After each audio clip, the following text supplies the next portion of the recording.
Boy, get my question thing. All right. Hey, good morning, everybody.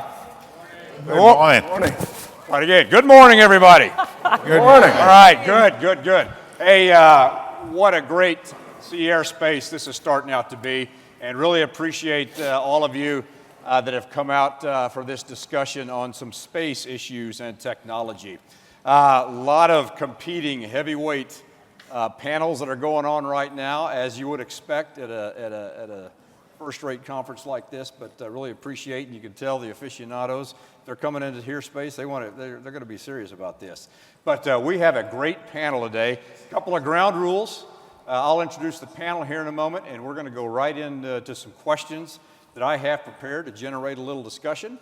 And then there's going to be a QR code somewhere up here that you can use your phones, and you can text me. You can text a question that I'll be able to see on this little pad that they've given me.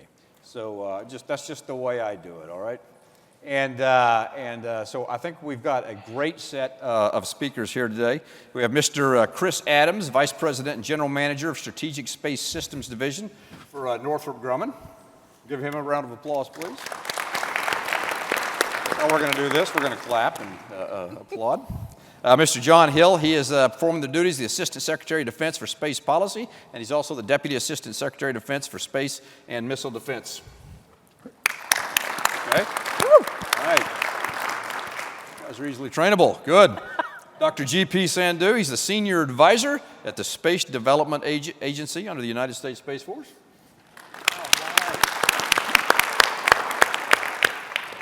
And Rear Admiral Heidi, the Bulldog Berg. She's the Deputy Commander, Fleet Cyber Command, and Deputy Commander, Navy Space Command. Trying to give Admiral Berg a call sign that she can use for the future here. So you heard it here first. So I'm going to start with Mr. Adams from Northrop Grumman. And I told him this right off the bat. Sometimes you get these great panels, and they'll focus on a couple of uniforms up here. And then next thing you know, with 60 seconds left and this little thing down here blinking red, let's 45 seconds. Industry, you got anything to say? I'm starting right with industry because this panel is about the critical role of industrial space assets in maritime security. So I'm going to go right to industry off the bat. And Mr. Adams, hey, the space industry is moving fast. You can't wake up without a new headline. There's a lot of Elon out there. But there's a lot of other companies doing great work and a lot of innovation in space, making our daily lives easier. Hey, can you give us a broad overview of where the space industry is going right now and what they're trying to achieve? Sure, and I appreciate the time and starting with industry. I'll start with this. There are a lot of missions migrating from other domains to space. Some of them are being replaced, some of them are redundancy for resiliency reasons, et cetera. And this is really also driving a need for affordable, proliferated systems to get after some of these missions effectively and economically. One could argue those solutions are great economically, and they're good through certain phases of conflicts against certain adversaries. However, we don't feel it replaces the need for more differentiated, be it technology, be it mission, but differentiated higher value systems to stay in front of commercial and ultimately to stay in front of the adversaries. These survivable and durable needs are really important through all phases of conflict. But what we really need to do is strike that balance, right? And both of those two equities have to be very interconnected, and we'll talk about a lot of the details on this panel. But this growing resilient space industrial base, it is a national asset, and it requires a clear demand signal to assure they stay mission ready and they stay ready to fight. Okay, thank you.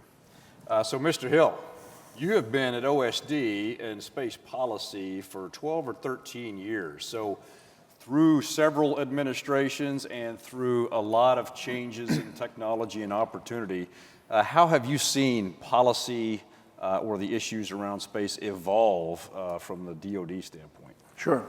So I'll take it in two parts: the sort of the national security environment evolution, and then the industrial and how you approach that. From the national security perspective, I came in to the office in 2013 at a time when what China was becoming capable of in space from a counterspace side was becoming increasingly evident. But also we were starting to see what China was capable of doing from a using space side. And the whole focus really over the last dozen years, and pretty much a straight line, has been recognizing what do we have to do in the United States Defense Department, intelligence community, from the national security perspective, what do we have to do to assure the uses of space that the Joint Force depends on, that the President depends on for decision making and nuclear command and control and so forth. And we increasingly have to look on and saying we now have a challenger. China is very capable of using space to enable its forces. So we now have to look and say, what are the things you have to do when you must to deny hostile uses of space, as you would in any other domain? On the industry side, you're having really an inflection point starting to happen in this same era where innovation has shifted. It is no longer driven from the requirements side of the Defense Department. It is now clearly being driven from the innovation and the commercial side. And so what we have to do in order to move fast, because you have to move fast with a very capable competitor in China, you have to leverage what industry is bringing forward and figure out how to use that in the Defense Department rather than trying to set the requirements first and then tell industry what to make for you. How do you think we're doing on that? We're working on it.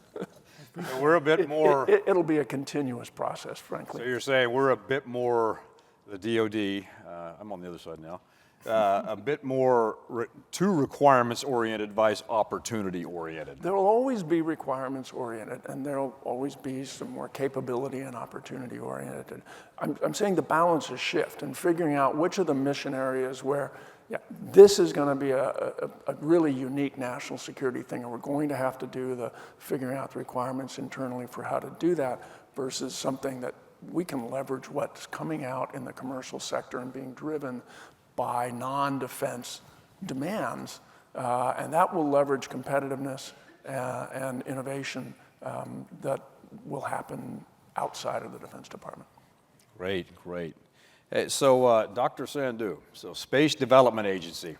I loved my interactions with them while I was on active duty, and got to sit a couple of panels with Dr. Tournier. Always had his boots on, and I always had a great affection for him because he was a lowly submariner like me until he became a space superstar. So, space superstar, I say, because the Space Development Agency has got a reputation for moving fast and delivering capability, and tranche zero, tranche one. I mean, just every day there was a bit of something new going on. So how has Space Development Agency done that? And are you going to be able to keep that momentum and minimize accumulating the barnacles of bureaucracy, I'll call them?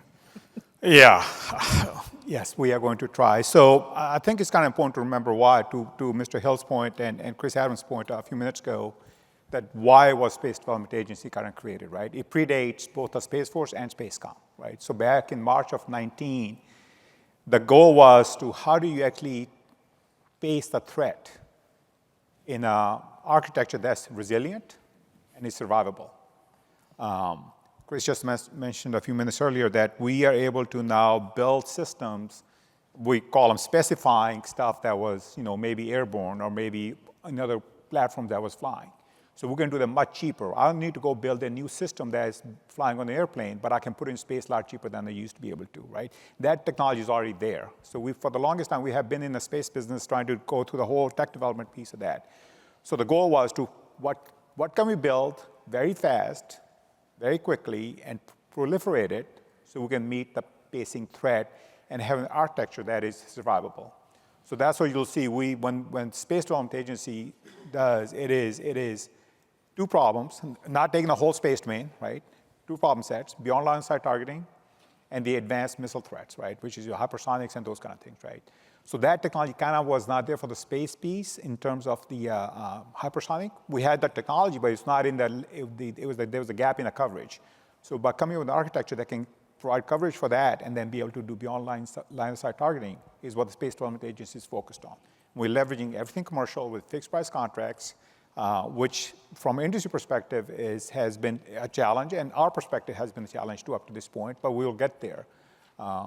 So the momentum comes down to if we continue to keep maintain the support that's needed to do that. And we feel, and the Joint Force feels, that we have to be able to do this. Tranche 0 is flown out of NRL, right? So that was mostly demonstrations.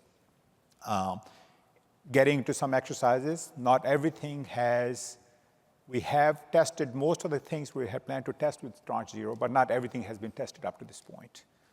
Tranche 1, based on what we learned from Tranche 0, we'll be launching that campaign starting later this summer. It's delayed from what the original plan was, but you have to make sure that when you're trying to provide a minimal warfighter capability, you have done the diligence that you need to do to make sure you deliver that. Our plan is, at this point, unless otherwise, to continue to that 2 years on center tranche launches, because we have to pace the threat.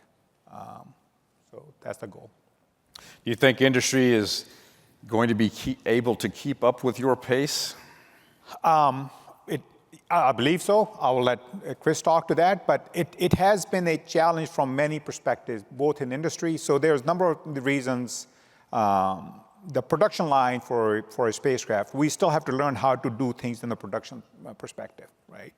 Not to say, going back to Model T thing, everything we have done in space up to this point, with the exception of SpaceX, I think, everything is kind of bespoke. Yep. And to get into this mindset, and there's always this mindset that you have to test everything, so there's a lot of shift that needs to happen. How we build things, how we deploy things, right? Space Development Agency, we build by tranche, right? But we test by each plane, right? And we deliver a capability, right?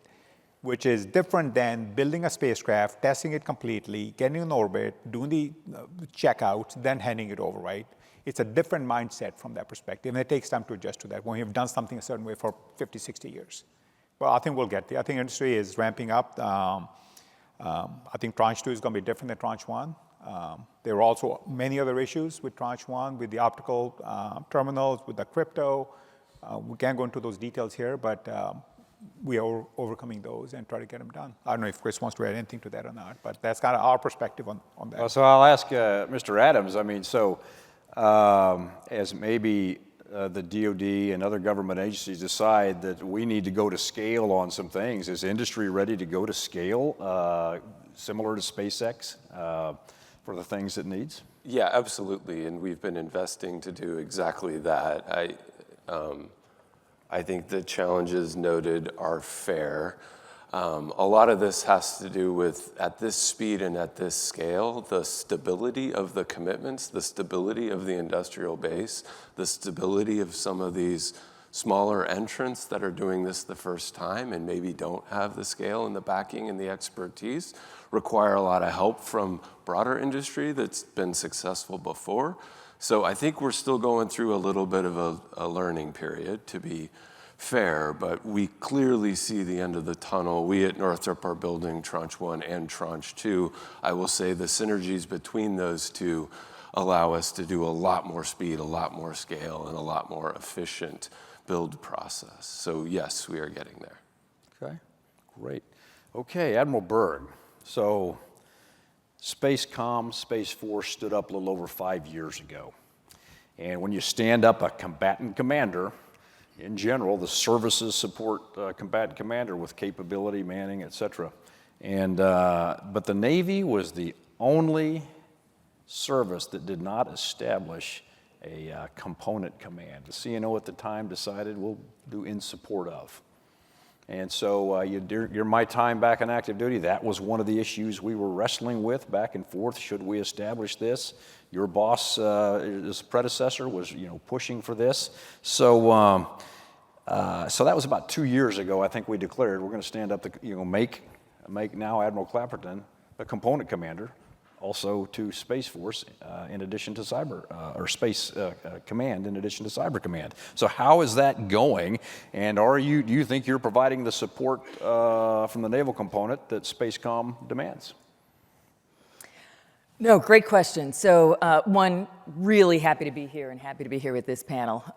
So I'd like to point out that the Navy was actually the first service to establish a space component. This was in 1962, the Naval Aeronautics Group, which eventually became the Naval Space Operations or Satellite Operations Center, and it was stood down in 2002 when it was transferred over to the Space Command. Well so played. we were the first. Well played. Then we stood up a Navy Space Command, or Naval Space Command, 1985 to 2002. That was transferred over as well. But you're right, we were one of the latest, and the decision was made to stand up. And in 1 January of 2023, we formally stood up as the Naval Space Command, and that is the component to U.S. Space Command. And it was a really important decision. And the decision was also made to have it be, as you're well aware, an additional hat to Fleet Cyber Command, who is the cyber component to U.S. Cyber Command. Also, the commander of the Joint Force Headquarters Cyber. So that is the operational headquarters that provides cyber operations in support of U.S. Indo-Pacific Command and U.S. Southern Command. And also as another hat, where we are the Navy Cryptologic Command. And in that role, provide the SIGINT support to the National Security Agency and the SIGINT support to space. And that provides a real focus on some of the over-the-horizon targeting and really some of the long-range fire support that we need to put that established architecture in place for the Navy.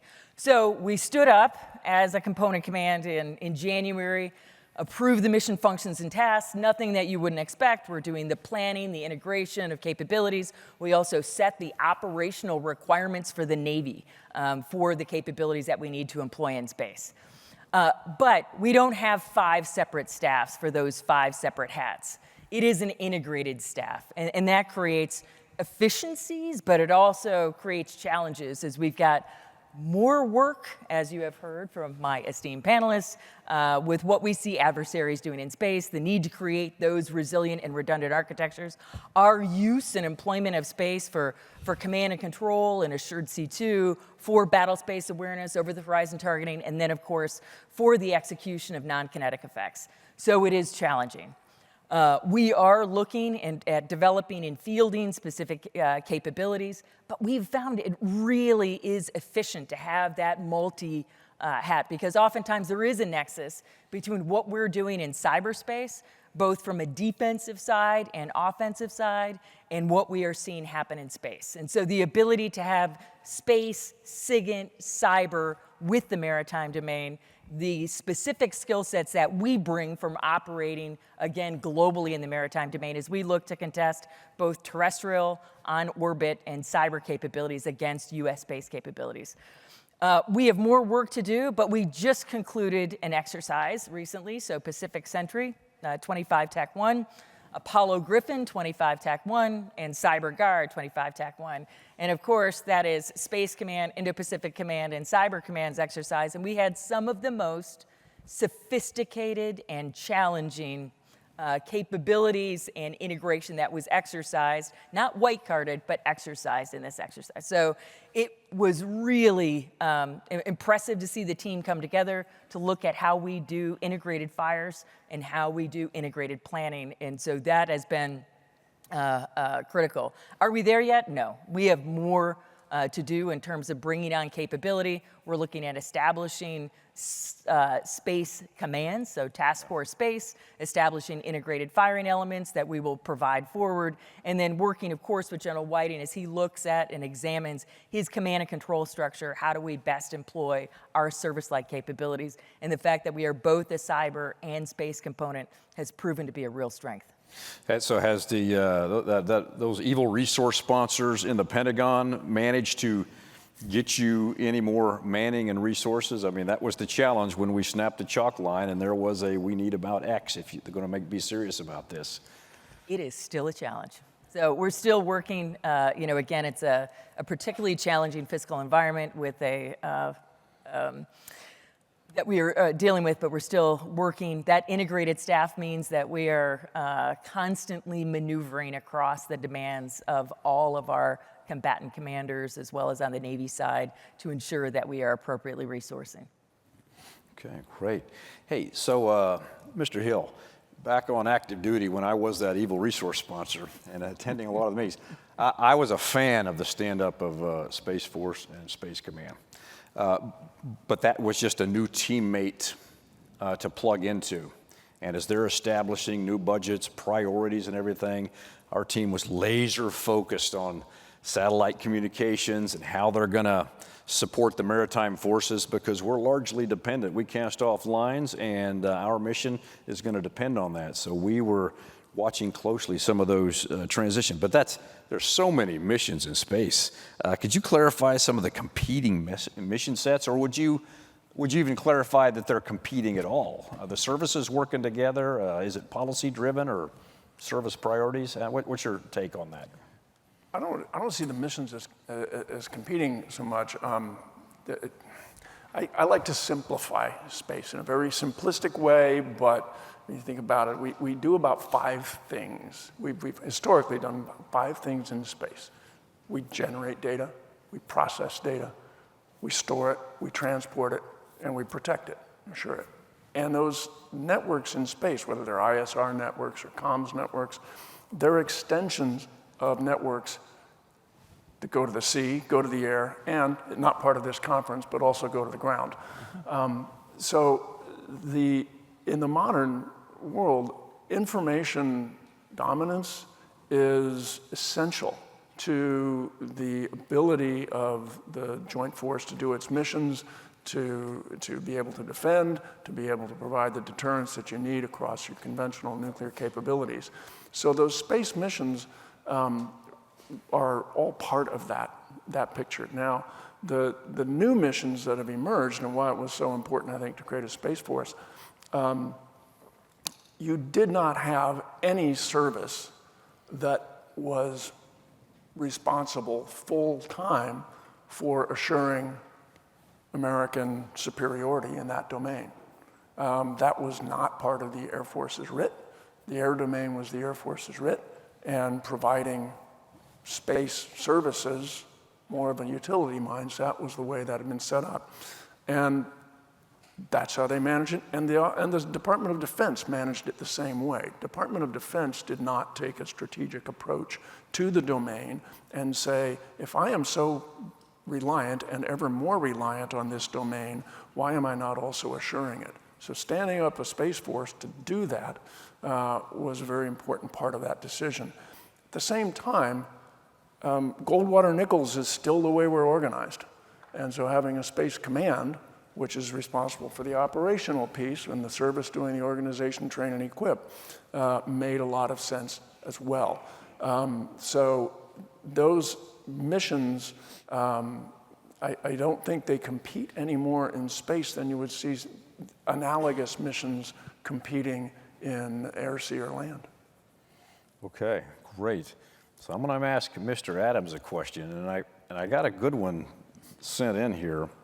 So just put the word Golden Dome in your heads for a minute, and I'll ask that in a minute. But first, I want to ask Mr. Adams, where do you, now that I've been out here with industry 18 months trying to help us all win, I see the challenges of communicating this thing of requirements and opportunity, and I've heard what you said. We can do this. Where do you see us, or where do you see the DoD or the government, shooting behind the duck or not taking advantage of some opportunities? Sure. And I really like the view of space, because I think folks get confused that it's fundamentally different in some way, and it isn't. It's really about connecting or integrating. So I'll build on that. I think the U.S. Navy and the broader department is doing a great job integrating space into all domains. However, I do think as you look closely at some of that integration, and I'll cite recent successes in Valiant Shield, clearly showing significant capability of integrating things into long-range targeting, ISR, PNT. et cetera. And conferences like this, just to have the conversation, are really good signs. But if you look closely at that integration, there's still a lot of seams, right? The speed of light is fast. Computers can process things pretty quickly. That's not where the seams often are. The seams are in the human interactions, the policy interactions, the title interactions, the multi-service interactions. So I think we really have to get after those seams. And that's going to require the Navy and the broader department to be relentless in the JROC process, to really get validated requirements flowed through such that industry can respond and the broader government can respond to stitch up those seams and get speed of information, speed of tasking, speed of processing, everything that John said, to the fight quickly. So the president signed this executive order for Golden Dome. Does industry know what he wants? It's interesting. There's a future question if we get to it. One of my asks of the department, and I'm going to modulate my answer a little bit because I would have said is stable, clear requirements, although I backed off that quickly because we're not necessarily looking for a shall statement, but a clear description of the problem, a clear description of the mission, something that we can rally around. It can be a design reference mission that bounds the particulars, but the current state of an ask such as the Golden Dome for America, what you're likely to get from industry is a whole bunch of ingredients, right? We are going to saturate you with algorithms and brilliant ideas, but until you tell us what problem we're trying to solve, you won't really get the full engagement of the analytical capability, the mission engineering, the multi-domain answer to get after it, right? And it doesn't have to be perfect, and it doesn't have to be a singular thing, but we really have to get to a more crisp definition of what are we trying to solve, such that ModSim and all of that can kick in and help with the solutions. Oh, so Mr. Hill, I'll just ask you: does OSD have a vision or understanding yet of that problem they're trying to solve? Unfortunately, typically, every time there's a slogan or a name like Golden Dome or JADC2, I mean, I assume there's already an office, they've printed stickers, they're handing out coins, and that everybody in industry is coming along, and here's your Golden Dome answer. Has it been defined yet what the problem is enough to establish any policy, or that the services are putting out requirements or bids? Well, Jeff, I'll probably disappoint you here because what the very clear part of that executive order was, the things that are in it and people have read, and you can boil it down, we want to push the state of the technological art, want to protect the American people, want to assure the nuclear second strike, those things are in it. But what the direction to the DoD was to give the president architectures that the president could then fold into the president's budget request to Congress. So that's for the president to start describing what the president wants to unveil when the time comes on that. We did in the process going forward, of course, people know Missile Defense Agency had a big industry day. People got a lot of ideas in from industry. I think they're scheduling another one towards the beginning of May.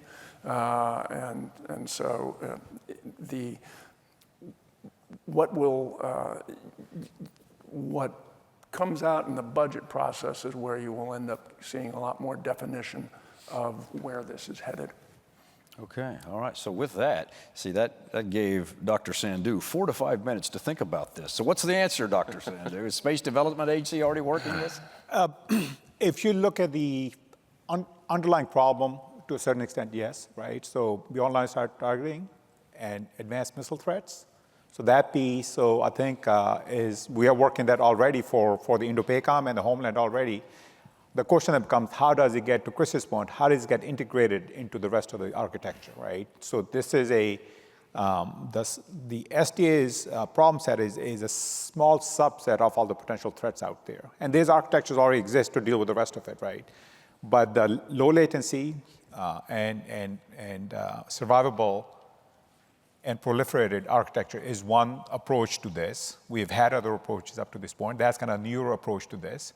To Mr. Hill's point, just like everybody else within the DoD, we're tasked with this. We provide the inputs. They are back up there. And one of the things that with Tranche 3, STA was focused on, which was the custody layer, being able to maintain custody of advanced threats. So that custody layer may play a role in this at some point, but we are standing by, for the feedback on that. Okay. So Admiral Berg, so getting back to the maritime content of this, the great thing about being in the Navy, on a ship or a submarine is out to sea. And once you've cast off lines, you're alone and unafraid. And anytime Admiral Tafala would want to send me a tasker or something, garbled, I couldn't understand.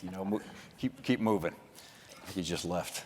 But so why is space capability, that overhead architecture, why is that so dependent for ships, submarine, and aircraft out there? I mean, I thought we were our own unique. That's what we're for. Versus is it just enabling some 1,000-mile screwdriver to poke the ships? I think we've had some of that discussion already on how important space is to everything that we do.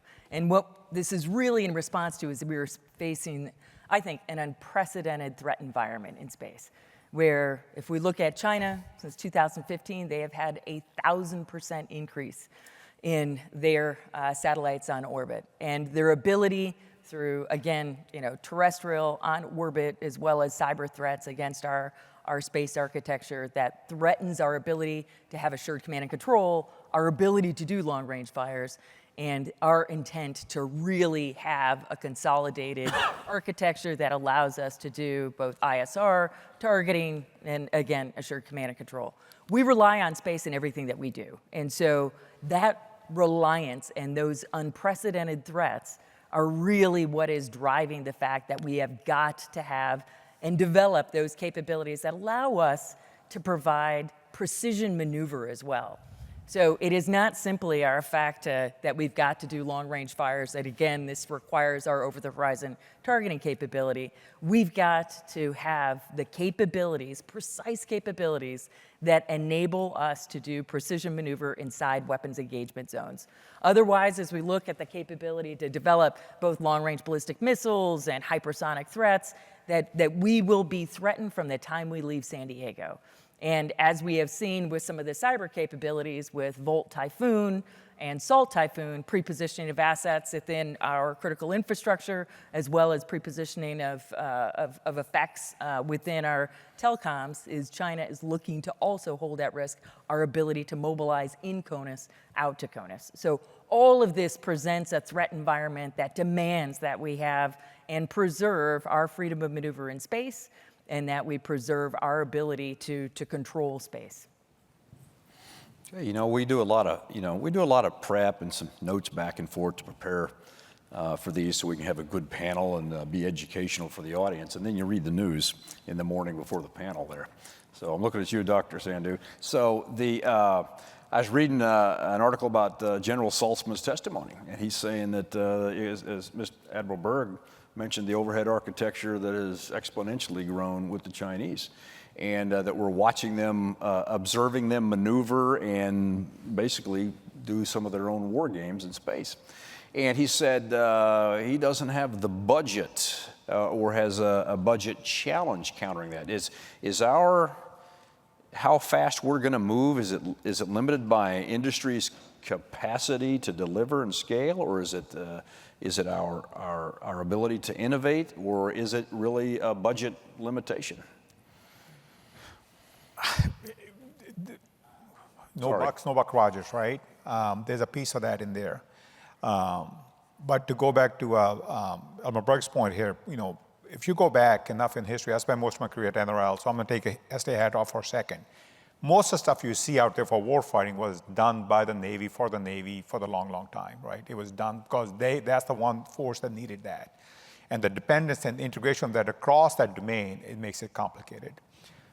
So when you start looking, if you just take the maritime example just for a second, and you start looking at, what the mission the United States Navy has for the joint force, and you kind of put that in, look at through that lens for the space force, what the Mission Space Force has for the Joint Force, right? There's two key aspects of that. One is protect and defend the space domain, right? And think when the CSO Jones Hansen talks about that, he's talking about some piece of that, right? To protect and defend the space domain is a daunting task, right? The second piece of that is to support the Joint Force, right? Which is the stuff that the Army and Navy used to do 10 years ago, right? We had our capabilities within the stovepipes, now it's all part of the Space Force. And piece of that, with the pacing threat aspect, the challenging piece is what SDA is focused on. So we have to be able to do both of them to do that. What's the near-term piece, which is, depending on who you ask, is to be able to support the Joint Force in anything they have to do, which is be able to deliver them all the space capabilities that we have, right? There's the operational environments, there's the ISR, there's the missile warning piece, there's a SATCOM piece, with the exception of PNT and comms. The other two, up to this point, have mostly been a J2 type function in the Joint Force. What SDA is trying to do, and what the realization was back in 2019, was that space piece, long-range kill chains, being able to produce effects, that is coming now more into a J3 kind of a thing, right? That's what we're focused on. So do we have enough money to do all of that stuff? No, but we have to prioritize what's important. We have to be able to deliver these capabilities into environments that we are faced with, and then we have to be able to protect and defend our space-based capabilities, because without them, you don't have the rest of the capability that the Joint Force needs, right? Okay.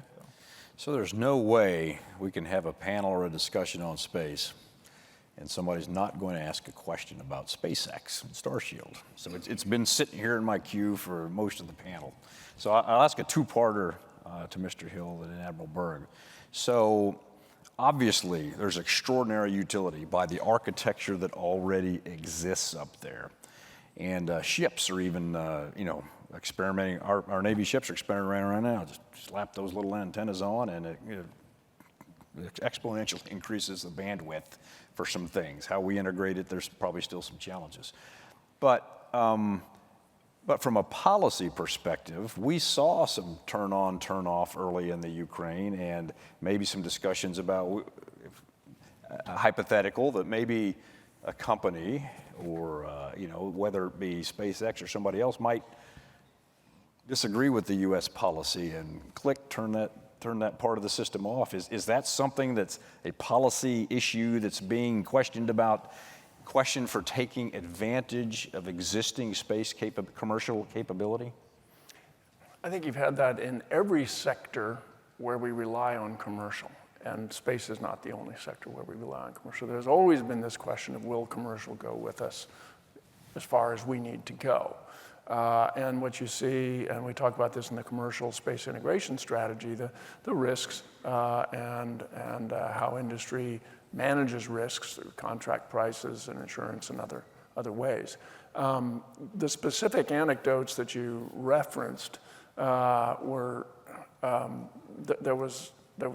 there's always like a small grain of truth wrapped inside a whole bunch of confusion on things, and I testified on some of that before, and I'm not going to repeat all of that testimony.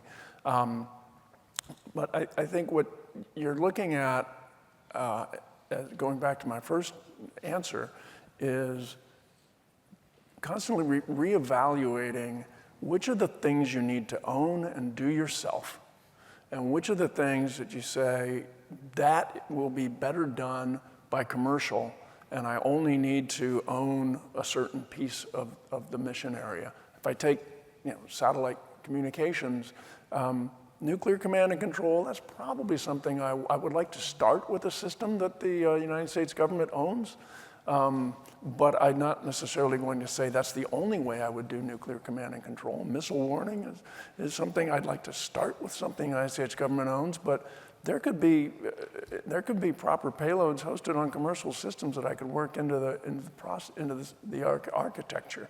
So it's a sense of, what do you need for your mission assurance? How do you want to manage your risks across a whole sea of risks?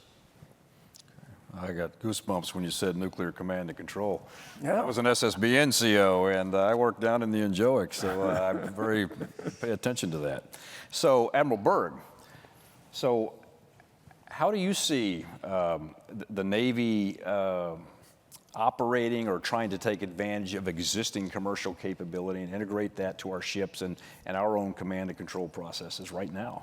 As you alluded to, we're already doing it. I mean, I think everyone recognizes that SpaceX and the whole proliferated LEO architecture provides really astonishing resiliency. And in Russia, Ukraine, we got a chance to see what that meant, again, for that kind of resilient command and control. And I also think, as we look at commercial writ large, it is providing some innovation, it provides some new ideas, and it will be a critical component for how we're going to advance at the scale that we need. So we have a Stinger program where we are bringing, again, the Starlink capability out to the ships. Generally, we've operated at low data rates, and so that provides a whole range of challenges. That obviates that as a limb fact, but then, of course, we also have to operate in MCON environments at times, and so we're going to have to balance both of those and are working through what that architecture will look like. But to the point of in fact, last week I was over at NDU and had a discussion with a couple different companies, and I think the answer for all of it is, what do you buy, what do you have to have government owned, and what can you contract, and how you write your contracts. And so ensuring that where we've got reliance on space capabilities, we craft our contracts to ensure that we've got the assurances we need that we will have that capability at the time and space of our choosing. But we can't do this without space. And the innovation and the speed at which they are advancing, this has to be a government commercial nexus that we have as we look to drive and build that architecture of the future. Okay, a good question came in on allies. So I'll ask another two-parter for Dr. Sandhu and Mr. Adams. So as Space Development Agency continue to try to move fast and avoid those barnacles of bureaucracy, that's my new term I'm trying to get established. Are you able to use allied or foreign space agencies in your work? Are you able to take advantage of that? Are you taking advantage of it? Yeah. I add a little bit thing to what Admiral Berg just said. So one of the decisions we had to make back in 2019 with Space Development Agency was, do you just go out and buy a completely commercial architecture? And there's a thing called WESUB. I was in the EDU at some point, right? Weapon systems on naval platforms, right? How do you qualify those systems for that? So that's what the path we went down at SDA was, to know existing radios for the tactical users, right? So the architecture that we came up with at that time was the 15,000 Link 16 radios out there, the IBS receivers out there, none of that needs to be upgraded to provide this space layer to do all that stuff, right?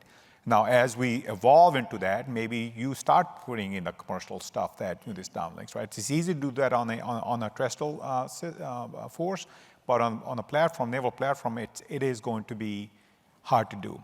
As for international and partnerships, one of the other things SDA did was establish standards. We have a standard for Nebula, we have a standard for OCTs, right? These are published standards that are built. If you build to those standards, you can integrate into the architecture. So I don't need to go buy a spacecraft or something from a foreign performer, but if our allies build to those standards with the right crypto, they can be part of the architecture. So that's how we approach that problem. Again, it goes back to that survivable and resilient architecture that is open to a certain extent, but with the right keys, with the right handshaking, it gets integrated into the architecture. So that's why we're addressing the allies and partners. Okay. So, Mr. Adams, is the competition that industry, U.S. space industry deals with, is it really amongst U.S., or is there real foreign competitors out there that are also bringing game that you're competing against? I think I'll maybe mention 3 points. Going back to a few questions ago, I don't think we're limited by innovation. I don't think we're limited by capacity. And as you think about that, there are certain spaces in which both us and our allies have a vested interest in certain missions, and sometimes that can help move the economics forward, right? They support additional funding to build additional capacity, and then we share that mission capability, I think is an effective way to get through some of the economics. Two, just to build on GP's comments, it's not always that the best athlete component, the best athlete payload, the best athlete solution is built in the continental US. And when that is the case, we will go outside, especially if it's for some of the proliferated systems, and leverage that capability and give our expertise in addition to it. I'm going to avoid the tariffs conversation here, but that does play a role in some of the economics as well. And then lastly, direct partnerships can go a long way, right? We recently had a partnership in which we leveraged Norway mission that was going to a polar orbit, and we hosted a national security program in a very effective mission and economic way to achieve it in ways that hadn't been done before. So I think those are three good examples of where we choose to partner and leverage our allies in good mission economic ways. Can I add something to that? Absolutely. We are still struggling with the FAA approval to do Link 16 testing CONUS. So every testing we have done up to this point has been with Norwegians and the Australians for space, Link 16, and a ship out at sea, because we haven't got the necessarily approvals yet. So that's where the other piece of partners come in. We literally talked to Norwegian airplane before we talked to a US. You're saying the larger government is holding you back from the testing. They have to do the diligence, right? You're going to drag me into the spectrum discussion, aren't you? Yes, and I don't want to go down the path, but again, that's what the allies piece, right? The fact that we're able to test within allied assets, our demonstration mission is key. That means from a leveraging that. Okay. Thank No, interesting. I frustrated a moderator 3 years ago on a space panel. Every question he asked me, I just answered talking about the challenge with spectrum sales. And so anyway, don't drag me into that. Hey, so Mr. Adams, do you think that does the DoD, does the government do a good job of integrating industry? Because no one company provides the entire package of something, and in this, the expertise is I don't know if it's you think it's fulsome or still growing within the government for the ability to manage these programs and whether a government integrates or industry integrates. How well do you think that's managed? I mean, like any complex ecosystem, there's good pockets and pockets where we need to do better. But in general, I think there's an increasing momentum building around better integration across the department with industry, across the department with commercial, and certainly across the defense industrial base and the department side of industry and the commercial side. I think it's important that we keep saying and versus or in a versus construct, right? We talked about Starlink and communications, certainly a highly capable system, arguably balanced by SDA and the transport layer, right? That is an and, not an or. And I think it's important that both continue to exist for a variety of reasons. So that integration is important. We also can't lose sight of the deep complexities and the deep advantages the U.S. has had for decades and continue those in some of the missions that you mentioned, ma'am, around protected tactical SATCOM, protected strategic SATCOM, advanced missile warning, missile defeat, et cetera. I mean, for decades, that has been a cat and mouse game in which the adversary is constantly trying to get in front, and we do technology investments and advancements to get back in front of them. So we can't lose sight of that deep expertise wherever it is in our industry. Great. So Admiral Berg, back on Navy space and the Navy in general. I mean, is there? You talked about some examples of what we're doing on ships to take advantage, of Starlink. Are we doing well partnering with space? Is the system in the middle between you, the user, and the innovation being clogged up by the Pentagon and our ability to get requirements out or funding? Do you think we're working well with industry and taking advantage as much as we can from the Navy standpoint? I think there's always ways to improve on this, and there are some policy issues that continue to just be challenging as we look to share with our partners. And that is really, it comes to allies and partners, I think that is truly our superpower as the United States, is the ability to build these deep relationships across cyberspace, across all of the domains. And those partnerships with those nations are not just treaty allies, but key partners as we look at considerable threats that we all face, creates an ability to have enhanced interoperability, to be able to look at when we're in, again, a contested environment on who's got the authority, who's got the capability, and who's got the force aligned to be able to execute, because we will not fight without our allies. And so it becomes really essential. And then what becomes even more essential is your ability to practice it in exercises and to truly exercise these capabilities. Again, we've got more to do. We have been, as part of already being a component in cybercom, we've been able to leverage some of those cyber relationships to build out the space relationships with not just our closest allies from a Five Eyes perspective, but also others that are bringing critical capabilities. There's more we need to do, though, because ultimately, if we are going to effectively deter what is an increasingly weaponization of space, we've got to have that credible combat capability. We've got to be able to effectively communicate that to adversaries on how we deter. And we have to demonstrate it through our exercises, through operations where we show the ability to execute that capability at a time and place of our choosing. Great.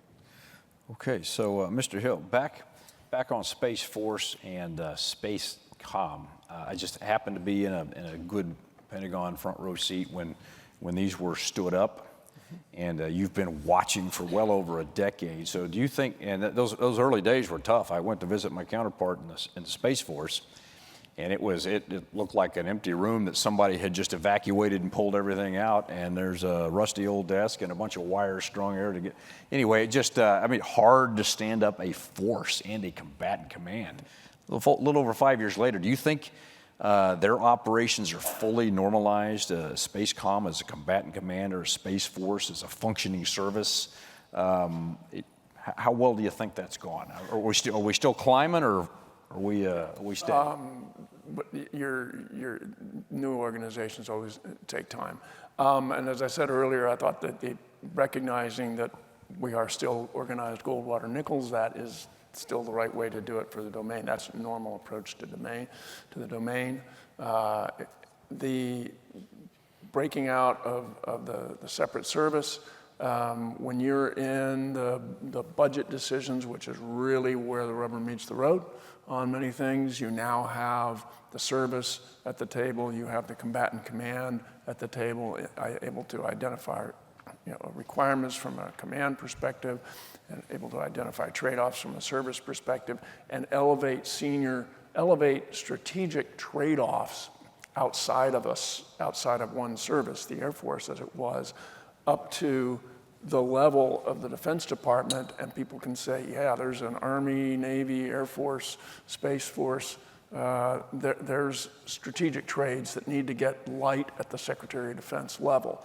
That is happening now. I think that was probably one of the most important things to change, to be changed. And likewise, having having space come out of Stratcom as its own command elevated that perspective of the operator, focusing full-time on the superiority of the domain.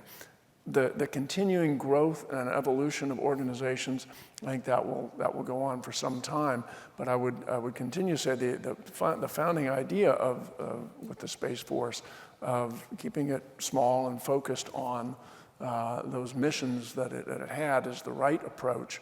I'm always a little bit skeptical when I'm seeing people suggesting what look to me like barnacles to add on to the service. I think we can keep that service focused on efficiency if we resist that temptation to make it normalized to the point that it becomes a big barnacle-infested organization, as can happen in the Defense Department. Sure. Yeah, and I remember the first budget brief I watched for Space Force.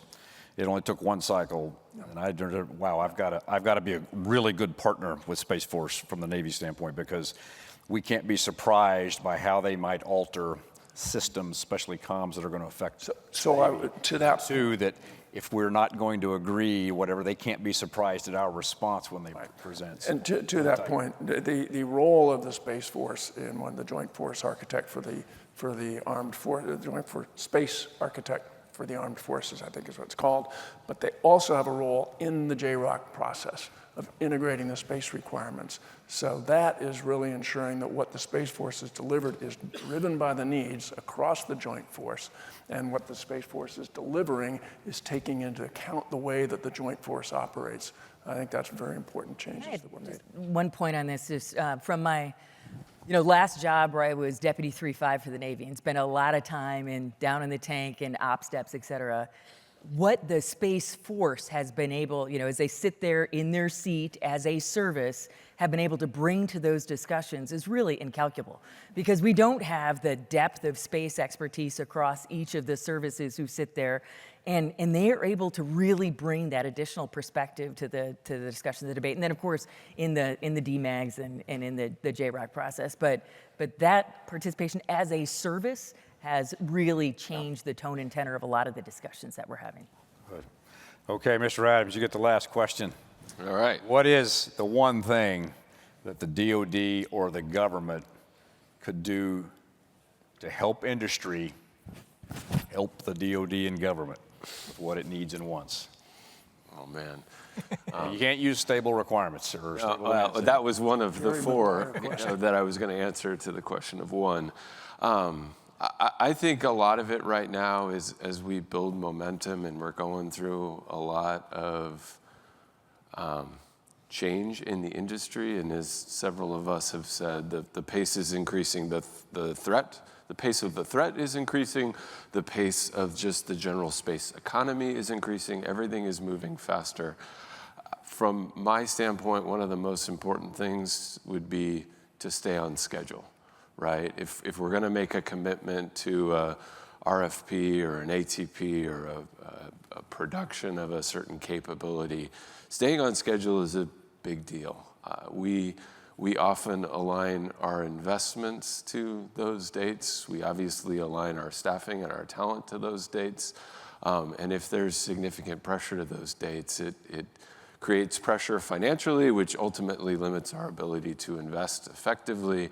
And it certainly impacts our ability to staff and move quickly. So I would say all of us should meet our commitments, would be my ask to the department. Great. What a great panel. How about a big round of applause?